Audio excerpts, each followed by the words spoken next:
नमस्कार साथियों। आज हम बात करने वाले हैं जो हमारे आसपास में चीज़ें होती हैं उसी के ऊपर। और इसमें एक वेबसाइट्स है जिस पे आपने शायद यूज किया होगा, देखा होगा, सुना होगा। और नाम भी बड़ा यूनिक है, यात्रा। और यात्रा ऑनलाइन है कंपनी जिसका नाम है यात्रा.com। और इसी पे चर्चा करने वाले हैं क्योंकि इसकी जो स्टॉक है वो मार्केट में लिस्टेड है और पब्लिक का इंटरेस्ट ज़्यादा हो जाता है। क्योंकि कोई स्टॉक ऐसा लिस्टेड हो जाए तो पब्लिक, चाहे वो इन्वेस्टर के तौर पे हो या फिर एक जागरूक के तौर पे हो, रिटेलर के साइड में हो या फिर ट्रेडर के साइड में हो। आज इसी पे चर्चा करने वाले हैं यात्रा ऑनलाइन लिमिटेड के बारे में। जो क्या करती है उसमें आप देखेंगे तो इनके पास बुकिंग सर्विसेज होती है। इनके साथ खुद की कोई ऐसा नहीं है, इनका खुद का प्लेटफॉर्म है जिस प्लेटफॉर्म पे वेंडर्स के थ्रू बुकिंग होती है और उसको इनको कमीशन मिलता है। ऐसा देखने को मिला जहाँ पे flight booking, hotel booking, holidays package वगैरह बेचते हैं। हाँ, पैकेज वगैरह बेचते हैं कंपनी, जहाँ पे आप यहाँ पे जाकर के पैकेज लोग बुक करते हैं। किसके लिए? टूर ट्रेवल्स को लेकर के। पर देखने को मिला कि बस टिकट मिलती है, कार कैब मिलती है, मतलब जो भी चीज़ें चाहिए। वीज़ा तक यहाँ पे देखने को मिला कि वीज़ा भी शायद अप्लाई करते हैं क्या, पता नहीं, मुझे नहीं, आइडिया नहीं है। और ढेर सारा इनके पास आप देखेंगे तो ढेर सारा इनके पास, या ट्रेन टिकटिंग की वो बात हो या एडवेंचर की बात हो, सबके सारे एक्टिविटी यहाँ पे कामकाज करती नजर आती है।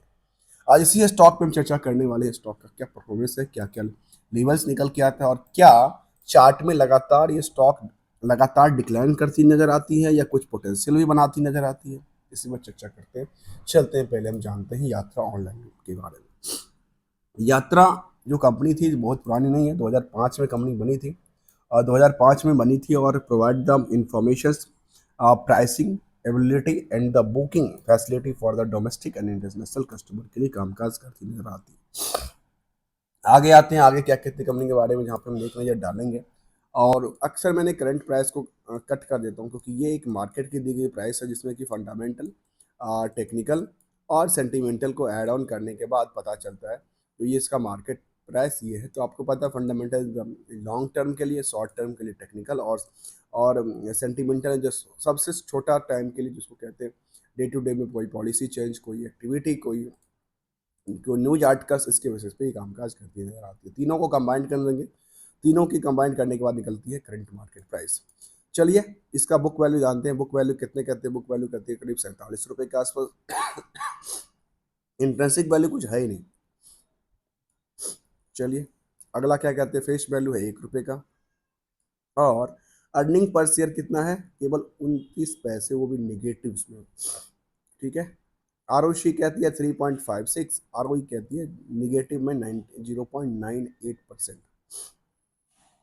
अब कहते हैं करंट रेशियो की तरफ देखें तो डेट्स टू इक्विटी की तरफ ध्यान दिया तो 0.1 के आसपास है। और करंट रेशियो थोड़ा सा बहुत ज़्यादा है और वो 2.33 के आसपास निकल के आती है। करंट रेशियो के बारे में पता है, करंट एसेट्स और करंट लायबिलिटी को हम यदि रेशियो के तरफ में निकालें तो वो करंट रेशियो निकल के आती है। अब आगे आगे आते हैं पोटेंशियल के पी की तरफ। तो इंडस्ट्रियल पी क्या कहती है इसके बारे में? 39.4 कहती है। और स्टॉक की पी क्या कहती है? कुछ भी नहीं कहती है। मतलब कुछ यहाँ पे सेलेंट बैठी है क्योंकि इनका साथ लॉस मेकिंग है, इसलिए यहाँ पे सेलेंट बैठी है। पर अर्निंग पर शेयर की बात करती है, प्राइस टू अर्निंग की बात करती है। तो इस हिसाब से यहाँ पे देखने को मिलते हैं, मतलब इसका मतलब वैल्यूशन ज़्यादा है, कम है, कुछ अंदाज़ा नहीं लगता। लेकिन क्या ये इसको सेम सेक्टर से कंपेयर करें या कुछ और करें तो उसके बारे में चर्चा करेंगे। प्रोमोटर्स होल्डिंग है 65% के लिए अबाउट्स, अब प्लेज नहीं किया है, कोई अच्छी बात है। और इसके पीछे प्राइस टू बुक वैल्यू फिलहाल कितने देखने को मिलती है? फिलहाल देखने को मिली है 2.270% के आसपास जम किया है। कहाँ से? बुक वैल्यू से। तो अब हम इसको समझने का प्रयास करते हैं पीयर्स में। तो क्या इनकी जो पीयर्स में है, इसका क्या सबसे अच्छी इनकी है या सबसे बुरी इनकी है? यहाँ पे पीयर्स में ये नज़र आती है जो 128, जो कि इसका 3 कंपनी की लिस्ट है। ये 3 कंपनी की लिस्ट निकल के आती है जहाँ पे इस कंपनी में देखा गया 39.39 के आसपास। मुझे लगता है कि इसमें और भी ढेर सारा कंपनियां हैं जो कि इस तरह के कामकाज करती नजर आती है, जो क्या करती है, बुकिंग सर्विस प्रोवाइड करती है। तो यहाँ पे ये देखा गया कि इन इन तीनों कंपनियों में इनका तो कुछ पी देखने को मिला नहीं। इन तीनों के में किसका पी बेहतर निकल के आता है? वो निकल के आता है वाइज ट्रेवल की निकल के आती है। तो मुझे लगता है इसमें और भी लिस्ट होना चाहिए, क्योंकि लिस्ट इसका बहुत लंबा चौड़ा है, क्योंकि ई कॉमर्स बेस्ड जो कि बेस्ट एग्रीगेटर्स है, उसमें और भी कंपनियां हैं, टेबल खासकर ट्रेवल एजेंसी वाली कंपनी में हम चलने का प्रयास करेंगे उसके भी ऊपर। पहले चलते हैं इसके थोड़ा सा ओवरव्यू और लेते हैं फंडामेंटल की तरफ, और फंडामेंटल में इसके पास क्या दर्शाता नजर आता है। क्योंकि टेक्निकल चार्ट में देखा, अगर चार्ट में लगातार देखिए, चार्ट में लगातार डिक्लाइन करती नजर आती है। एक लगातार इसमें देखने को ये मिलती है, जो लगातार इसकी चार्ट ट्रेंड ये कहती है, जो थोड़ी सी चलती है फिर गिरती है, फिर चलती है फिर गिरती है। इस हिसाब से क्या पोटेंशियल लगता है मार्केट को लेकर के, हम इसी पे चर्चा कर रहे हैं। चलते हैं इसका उनका पूरा फंडामेंटल जानने के प्रयास करते हैं, और वो क्वार्टर ऑफ क्वार्टर रिजल्ट का क्या सिचुएशन है। तो क्वार्टर ऑफ क्वार्टर जो इनका सेल्स बढ़ा है, सेल्स लगातार बढ़ती नहीं है, कई बार घट जाता है। जहाँ पे मार्च 24 के अंदर देखना मिला कि 23 से घट गया, फिर यहाँ पे इंक्रीज करती नजर आती, फिर जून में अच्छा खासा सेल्स बना था। उसके बाद देखा गया मार्च 23 में अच्छा खासा था, मतलब मार्च में, कई बार मार्च में अब अच्छी पोजीशन पे होती है, कई बार जून में अच्छी पोजीशन पे होती है। मतलब इनका बिजनेस में वैसे भी टूर ट्रेवल्स के अंदर जो चीज़ें हैं वो कोविड के बाद स्टार्ट हुआ, तो उसको एक कह सकते हैं कोविड के बाद 1-2 साल तो रिकवरी करने में लग गया। उसके बाद भी लगता है 22 से बिल्कुल रिकवरी होना चालू हुआ, तो 22 के बाद इसका पोटेंशियल बनना चाहिए था। इसमें वो स्टेबिलिटी सस्टेन करती नज़र एक लगती तो है, लेकिन वो एक इंक्रीजेबल नहीं लगती है। अब आते हैं प्रॉफिट में। प्रॉफिट क्या कहती है इसके बारे में? प्रॉफिट कहती है करीब 5 करोड़ के आसपास रहा क्वार्टर में, जबकि किसी क्वार्टर में 17 करोड़ का नुकसान हो गया। अब नुकसान का रीजन क्या हो सकता है? क्योंकि नुकसान में देखने को मिला इनका क्या हुआ, एक्सपेंसेस बढ़ गया। एक्सपेंस एक काफ़ी जो था, जो 94 करोड़ के आसपास पूरा एवरेज था, वो सीधे के सीधे 102 करोड़ पे चला जाता है। और प्रॉफिट का सेल्स कितना, करीब 94 करोड़ के आसपास ही रहता है। इसलिए यहाँ पे इनका ऑपरेटिंग प्रॉफिट बढ़ गया, जिसकी वजह से क्या हुआ, का जो ऑपरेटिंग प्रॉफिट मार्जिन था वो लास्ट क्वार्टर में 3% आ गया, उससे पहले जहाँ पे 9% की गिरावट आ गई। ईयर ऑफ ईयर को कंपेयर करके देखें तो अक्सर लोग कहते हैं ईयर ऑफ ईयर, हम कहते हैं हर क्वार्टर हर महीने किसी बिजनेस को एक अच्छे अपॉर्चुनिटी की जरूरत होती है, और वो उनको करना चाहिए। चलते हैं आगे, और आगे जानते हैं इसका 19 से लेकर के जो डेटा आया, तो 22 तक में मैं इसको इसलिए मानता हूँ क्योंकि 2 साल तो कोविड के बाद रिकवरी में लग गया, तो इसको यहाँ तक छोड़ देते हैं। इसके बाद देखते हैं रिकवरी का बाद क्या हुआ। तो 23 में क्या होती है, 23 में 380 करोड़ होता है मार्च, और 24 में 422 करोड़ होता है। सेल्स तो यहाँ पे क्या लगा, यहाँ पे मार्केट इंक्रीज करती नजर आई कि सेल्स के बेसिस पे। और सेल्स के बेसिस पे क्या हुआ, ऑपरेटिंग प्रॉफिट मार्जिन जो था वो कंपैरिजन की वजह से शट डाउन हो गया। जहाँ पे 10% तक मार्जिन थी, वहाँ पे केवल 3% पे आके अटक गई। मतलब सेल्स के चक्कर में उन्होंने मार्जिन को कम कर लिया, जो हमारा और भी वैल्यूशन बढ़े मार्केट को लेकर के, हम और भी सेल्स करें। अब आते हैं अगला, अगला है नेट प्रॉफिट। नेट प्रॉफिट जहाँ 8 करोड़ के आसपास था, वो क्या हुआ, नुकसान में चला गया, क्योंकि यहाँ पे ऑपरेटिंग प्रॉफिट मार्जिन उन्होंने कम कर लिया और बाकी सारी चीज़ बढ़ गई। इसकी वजह से क्या हुआ, उनको लॉस मेकिंग करना पड़ा, और ऑलमोस्ट ऑलमोस्ट देखा गया तो लॉस मेकिंग हो गया। तो उनका लगातार कंपनी एक लॉस मेकिंग में देखने को मिल गया। एक साल को छोड़ दिया जाए तो लगातार इसके 212 करोड़, 70 करोड़, 119 करोड़, 31 करोड़ का कंपनी हमेशा लॉस लॉस लॉस ही देखने को बनती नजर आती है। चलते हैं आगे। आगे कहती है इसका जो की फैक्टर है, यहाँ पे कुछ जो हिस्टोरिकल की फैक्टर है, उसमें कोई भी ऐसा बड़ा मोमेंटल देखने को नहीं मिला, एक्सेप्ट द 3 साल के हिसाब से 50% के जंप देखने को मिला, बाकी में ऐसा नहीं देखने को मिला। यहाँ पे प्रॉफिट ग्रोथ भी देखने को मिला, जहाँ पे 3 साल तक तो ठीक है, ये TTM के हिसाब से गलत है। बाकी यहाँ प्राइस टू इसका देखने को बात बनती नहीं, और यहाँ भी रिटर्न ऑन इक्विटी की कोई बात बननी चाहिए नहीं, क्योंकि ये सब इंडिकेटर इनको अच्छे से प्रमोट करते नजर नहीं आते हैं। क्या इनके सेल्स के वजह से पैसा भी फंसा होता है मार्केट के अंदर, उस पर चर्चा करते हैं। सेल्स है 422 करोड़ का, तो 422 करोड़ के बेसिस पे इनका पैसा, यदि ऑनलाइन काम करते तो पैसा तो फंसना नहीं चाहिए। 422 करोड़ के बेसिस पे देखा गया तो इनका 450 करोड़ का डिटेल्स फंसा हुआ है। दोस्तों, कोई बिजनेस में सोचना, किसी बिजनेस, यदि कोई बिजनेस करता है, केवल स्टॉक की बात हम ना करके केवल बिजनेस की एक बिजनेस की बात करता हूँ, जहाँ पे रिकवरी और बाकी सारी चीज़ें होती है, बाकी सारी चीज़ें होती है, और कंपनी ई कॉमर्स अर्थात ई ऑनलाइन पेमेंट लेने वाली कंपनी है, जहाँ पे देखा गया कितना इसका प्रॉफिट है, टोटल सेल्स 450 करोड़ का इनका डेटर पड़ा हुआ है, और टोटल 422 करोड़ का इनका ये है, और 450 करोड़ का डेटर पड़ा हुआ है। अब ये मुझे समझ नहीं आता, जो आपने सेल्स तो करते गए तो आपकी पैसा फंसा कहाँ? और ये सेक्टर के अंदर तो पैसा तो तुरंत आता है ना। ई पेमेंट्स का सिस्टम होता है इनका, इनका तो सब कुछ ऑनलाइन पेमेंट्स हैं, ऑनलाइन काम काज करते हैं, तो पैसा फंसा कहाँ है? 450, अर्थात जितना इस साल में इनका रिवेन्यू नहीं जनरेट हुआ उससे ज़्यादा तो मार्केट फंसा फंसा हुआ है। अब प्रॉफिट आप देते हैं, लॉस करते हैं, मतलब ये मुझे थोड़ा सा पचने वाला बात नहीं लगता है। इसका ये देखने का, इसके पैसा कितने दिन में आता है, इनका पैसा कितने दिन में आता है, तो उनको चर्चा करें तो पैसा कहती है हमारे पास पैसा आती है कितने दिन में, 389 दिन में। अब ये क्या चक्कर है, ये मुझे समझ नहीं आता है। एक तो सबसे पहली बात, ये कितना दिन हो गया, 400 दिन हो गया नियर अबाउट, करीब करीब हो गया 13 महीने में। 13 महीने में कौन सा पैसा आता है टूर ट्रेवल्स वाली कंपनी का? जो कंपनी ने बुकिंग किया, बुकिंग ऑनलाइन है ऑफलाइन है? ऑफलाइन तो नहीं है सर, ऑनलाइन ही सारा काम काज करती है। ऑनलाइन काम काज करती है तो यहाँ पे इनका पोजीशंस में 422 में 450 करोड़ का इनका डेटर पर आ जाता है। अब मैं यदि करेक्ट हूँ तो 450 करोड़ ही है ना, मैं दोबारा वेरीफाई कर लेता हूँ दोस्तों, 450 करोड़ ही देखने को मिलता है। 450 करोड़ का इनका ये निकल के आता है, और डेटर, मुझे ये बिल्कुल बचने वाली बात नहीं लगती है। आखिर इनके बिजनेस में ऐसा है क्या, क्या डेटर्स को लगातार बढ़ाते जा रहे हैं, बाद में उसको बैड डेट्स तो नहीं कर रहे हैं? ऐसा तो नहीं है।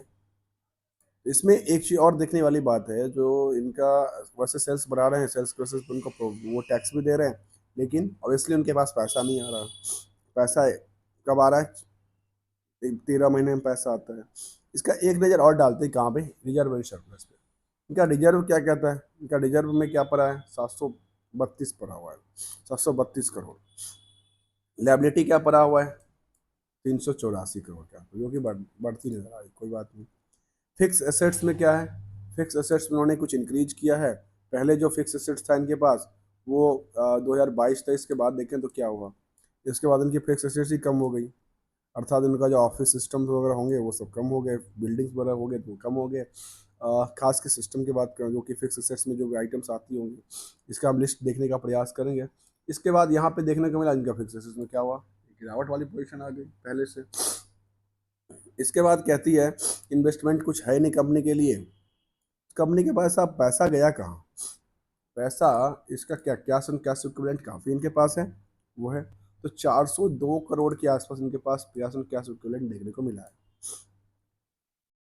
अदर एसेट्स कितना है, केवल 1 करोड़ के शॉर्ट टर्म लोन इनके पास 1 करोड़ का देखने को मिला है, और 333 करोड़ के आस 233 करोड़ के आसपास अदर एसेट्स लायबिलिटी देखने को मिला है। क्या इसका रेशियो में फंड फ्लो की तरफ नजर डालते हैं क्या? फंड फ्लो क्या कहता है इसका, कैश फ्लो? कैश फ्लो में कहता है 90 करोड़ के आसपास इनके पास पॉजिटिव देखने को मिला है सब कार्य काम करने के बाद। कैश फ्लो फाइनेंशियल एक्टिविटी के हिसाब से ये देखने को मिलता नजर आता है। अब इसका एक नज़र डालते हैं, हमने एक डेटा लिया था यहाँ पे, वो डेटा था इसका, या समझने का प्रयास करते इस डेटा के ऊपर। और ये यात्रा.com की हमने डेटा लिया था, जहाँ पे किसकी वजह से इनका कॉस्टिंग बढ़ा है। तो यहाँ पे देखा गया, जो एक्सपेंडिचर में टोटल इनकम था कितना, 107 करोड़ का, ये होता है 11 करोड़ के आसपास अदर इनकम होता है, और 119 करोड़ के आसपास पहुँचती है। और उसके बाद इनका जो एक्सपेंडिचर है वो 113 करोड़ के आसपास पहुंचता है, तो 42 करोड़ का इनका फाइनेंशियल कॉस्ट। अदर एक्सपेंसेस में काफ़ी ज़्यादा नहीं, एम्प्लॉयमेंट बेनिफिट को छोड़ दें, चलिए मैं मानता हूँ इन्होंने एम्प्लॉय को काफ़ी अच्छा खासा पैसा दिया होगा, तो अदर एक्सपेंसेस 254 करोड़ के आसपास आती है। पेमेंट गेटवे चार्ज निगेटिव है, तो पेमेंट गेटवे चार्ज ये देती है, ठीक है, 112 करोड़ का देती है, मतलब मतलब सीधा सीधा 12 करोड़ के आसपास देती है पेमेंट गेटवे चार्ज। और देखा जाए तो net profit, current maturity, interest के बाद कुछ ऐसा निकल के आते नहीं, नेट प्रॉफिट आफ्टर मीनो के आता नहीं है। एक्सपेंडिचर्स आइटम्स में देखना, एक्सेप्शनल आइटम में ये कुछ आइटम देखने का मिलता है, तो ऐसा कुछ भी नहीं नज़र आता जहाँ पे हम इसको कह सकते हैं, जो हमें ऐसा लग रहा है कि यहाँ पे कुछ ना कुछ इसका रिकवरी सिस्टम इशू है, और फंड को लेकर के ऐसा कुछ इशू चल रही है जिसकी वजह से इनके पास इनका सिचुएशंस एक जो जो ट्रेंडिंग है ना, वो ट्रेंडिंग इसलिए यहाँ पे नीचे की तरफ मूवमेंट है। और ये लगातार थोड़ी सी चलती है, थोड़ी सी चलती है, थोड़ी सी गिरती है। ऐसा सिचुएशन देखने को हमेशा मिला, यहाँ भी देखने को मिला। 2 दिन चलती है, 2 दिन गिरती है। यहाँ भी क्या हुआ, एक लंबी 2 दिन चलेगी, एक दिन गिर जाती है। एक तरह से इसको क्या कहें। अब आगे आते हैं इसके बारे में इन्वेस्टमेंट पार्ट में। इन्वेस्टमेंट में क्या क्या हुआ, जो प्रमोटर्स हैं, प्रमोटर के पास तो होल्डिंग है nearly in the 64%। F I यहाँ पे अपनी बिग पोजिशन को लेकर लगातार बिकवाली की तरफ प्रेशर बना के रखे। डी आई तो है यहाँ पे, डी आई ने इंक्रीज भी किया था, लेकिन डी आई के पास काफ़ी अच्छा सा पोजिशन है। और पब्लिक के पास देखा तो पब्लिक के पास 6% के आसपास होल्डिंग निकल के आती है। तो उसका क्या निकल के आता है, 6% 7% के आसपास जो होल्डिंग है वो क्या कहती है, उसकी तरफ डालने का प्रयास करें। यहाँ पे देखने को आती है इसका क्या निकल के आती है एक्सपेक्टेशन। डी आई में कौन से बड़े लोग हैं, जहाँ पे देखने को मिली कि ICICI, टाटा म्यूचुअल, मतलब बड़ी बड़ी इंस्टीट्यूशन यहाँ पे अपने पैसे लगा के बैठी है इसके अंदर। अर्थात कुछ तो कुछ पोटेंशियल निकल के आएगी, लेकिन चार्ट लगातार क्या करती है, डिक्लाइन करती नजर आती है। पब्लिक में ऐसा कोई नाम निकल के नहीं आता सुपर इन्वेस्टमेंट के तौर पे। तो आगे क्या कहते हैं इसके बारे में थोड़ा एक नज़र डालते हैं, कहाँ पे इसकी चार्ट की तरफ, और चार्ट को हम समझने का प्रयास करते हैं। जैसे 1 साल की चार्ट हमने लिया, 1 साल की चार्ट में क्या कहती है इसका। 1 साल के चार्ट में देखिए, मैं एक एवरेज प्राइस के आसपास लेके आता हूँ। एवरेज प्राइस उसका क्या निकल के आती है, एवरेज प्राइस इसका ऐसे ही आसपास निकलती है जो पहले भी था, वहीं पे आके खड़ी पड़ी है स्टॉक। मतलब स्टॉक ने चलती तो है, चली है, अच्छी खासी चली है यहाँ पे, लेकिन चलने के बाद फिर से वहीं स्टॉक वहीं प्राइस पे आके खड़ी हो गई। मतलब एक तरह से एवरेज, मतलब मूविंग एवरेज काफ़ी नीचे की तरफ है। इसको हम 50 डे के एवरेज से मूविंग एवरेज देखा जाए तो क्या कहती है इसका। 1 महीने का मूविंग एवरेज देखा है तो उससे काफ़ी नीचे है। 6 महीने की मूविंग एवरेज देखो उससे भी गिरावट में है। 1 साल की मूविंग एवरेज देखे तब भी इसकी गिरावट, मतलब कुछ ऐसा बात ही बनती नज़र नहीं आती इस कंपनी के अंदर। तो अब बात करें तो यात्रा.com की, और इसमें कुछ और पोटेंशियल की तरफ नज़र डालें तो वो क्या निकल के आती है, वो निकल के आती है इनका एज ऑन डेट जो टाइम फ्रेम है उसमें क्या पोटेंशियल, क्या एज पर परफॉर्मेंस लेवल दिखाती है स्टॉक, उसमें ये निकल के आती है जो एज ऑन टाइम में इसका लगातार क्या हुआ, डिक्लाइन करती नजर आती है। तो जिनके पोर्टफोलियो में स्टार्टिंग से रहा होगा उनके पास कोई बेनिफिशियल निकल के नहीं आता। और यहाँ पे कुछ कंपनी देखे जहाँ पे पीयर्स कंपनी में, यहाँ की कंपनी को देखा तो यहाँ पे कहती है इनके पीयर्स कंपनी में यात्रा, ये IRCTC आता है, इजी मैट्रिक्स और आई टी ITHL आती है। इनका क्या कंपेयर किया जा सकता है, क्योंकि ये सेक्टर तो सेम है।